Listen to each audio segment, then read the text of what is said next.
sa aming mga inorganize o pinag-usapan sa Bangkok na conference at nung pag-usapan din dito sa strategic planning workshop na ginawa namin sa SEAFDEC main station sa Tigbawan, Iloilo, nagkaroon kami ng programa. Lahat kami nakafocus sa 5-year time frame.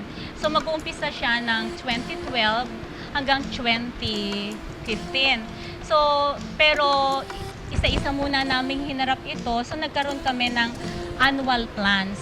So for next year, pagtutuunan muna namin yung tapusin yung mga studies ngayon sa Dumaraw, dun sa fish and rice culture. Tapos yun ding mga teknolohiya namin na sa stock enhancement, itutuloy yan hanggang 2014.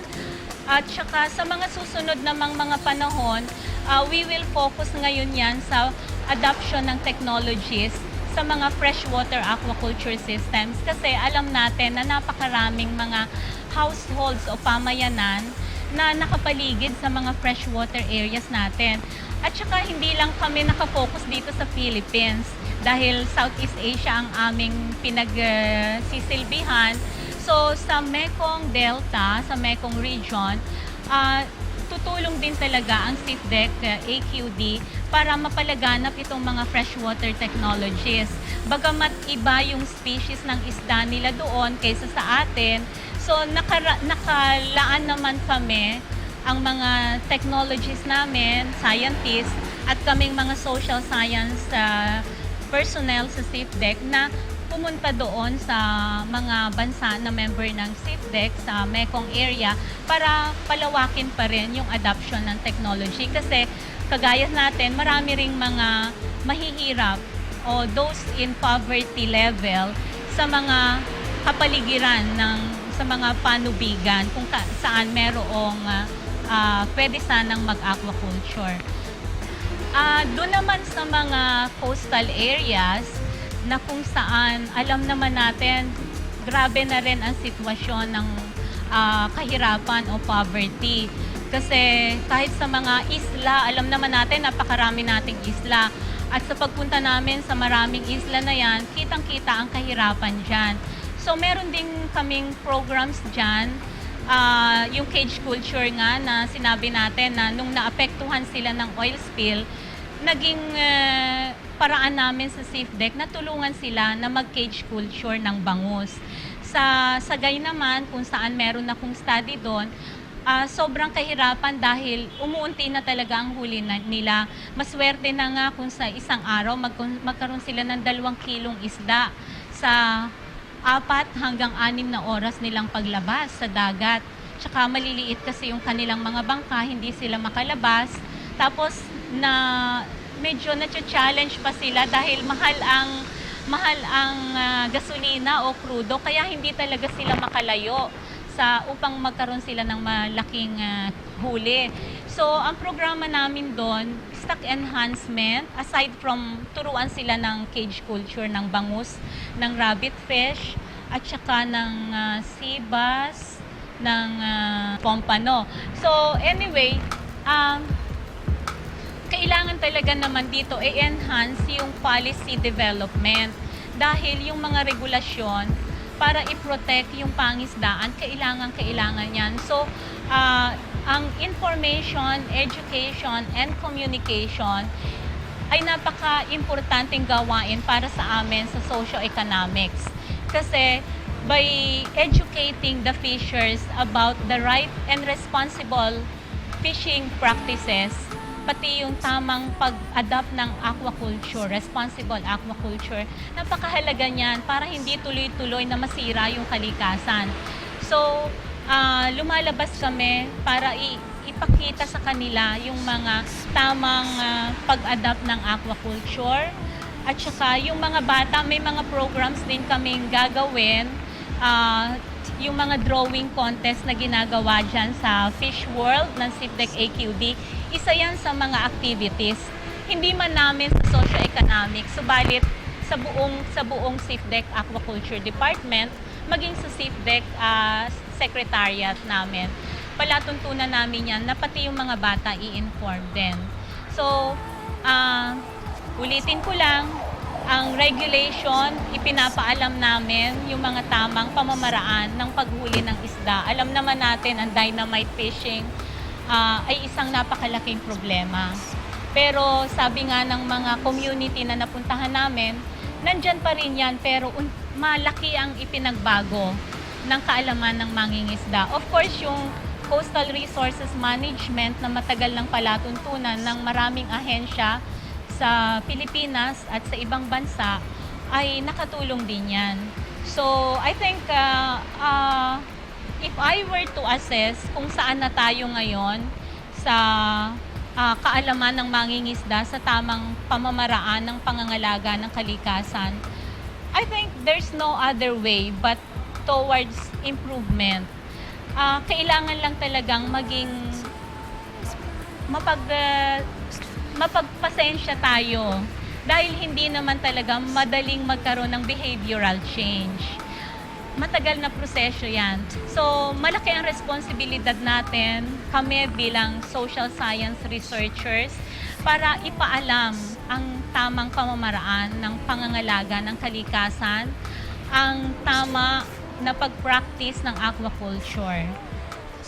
We should be guided by the responsible conduct of aquaculture.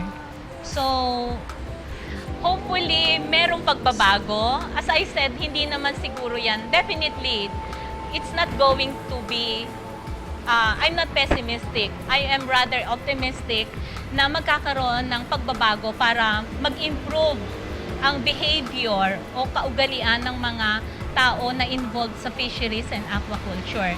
There's no way but up. But we really have to continue collaborating. I-continue natin yung government support. I-continue natin, ipagpatuloy yung mga pondo. Bagamat napaka-limited ang budget, alam natin yon. Pero by isang sincere at makatotoong pagtulong sa mga mahihirap at saka sa mga aquaculturist, palagay ko, there's no other way but up. There's no other way but up. Well, I think napakalaki talaga nung challenge o hamon para sa amin ng mga social scientists na mapakalat talaga yung benefits from aquaculture. Pero alam ko maraming bumabatikos talaga sa aquaculture dahil sa sinasabing mga pinsala o damages sa kalikasan.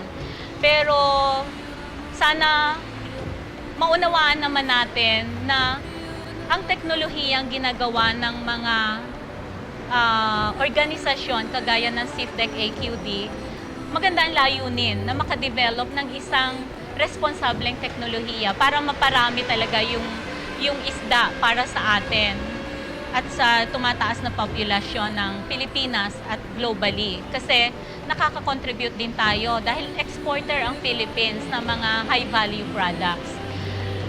Pero alam naman natin, yan, nagkakaroon ng mga sobrang pagnanais na mabilis na kumita. Nagkakaroon ng maling pag-adapt ng teknolohiya. Bagamat sabi sa mga publications ng SEAFDEC, kagaya niya, sabi dito, example, feeding should be 5% or 3% of the body weight. Pero anong ginagawa? Pag lumabas tayo sa mga fish farms, nakita natin, sige-sige yung pagpapakain. So I think by following the right advice and recommendations, mapapaunlad natin ang aquaculture. Pero kailangan na maging balanse rin tayo sa kagustuhan nating umunlad. Nakita natin, isang example, ang fish kill na nagaganap sa atin from time to time. The most recent one was in Taal Lake at saka sa Suwal, Pangasinan. Paulit-ulit na nangyayari yan. Paulit-ulit din kami na sa academe at sa research na nagmi-meeting. Nagkaroon pa nga ng fish kill forum. Subalit, hindi naman nagkakaroon siguro ng biglaang pagbabago. Kailangan nating magkaroon ng sustained na pagsuporta kung papaano magkakaroon tayo ng network at maunawaan natin yung pagkakaisa na hindi sobra ang pagkagahaman. Yeah. Ay, talagang dahil anumang sobra ay hindi makakabuti para sa atin at para sa kalikasan. Sa mga nangyayari talaga na mga problema na hindi maiwasang naidulot ng maling paggamit ng aquaculture technology, napipinsala ang kalikasan. Subalit, isipin na lang natin yung kinabukasan natin at ng mga susunod na henerasyon. Hindi ba't kailangan na sumunod tayo sa mga tamang teknolohiya na na-develop ng mga organizations kagaya ng SEAFDEC-Aquaculture Department.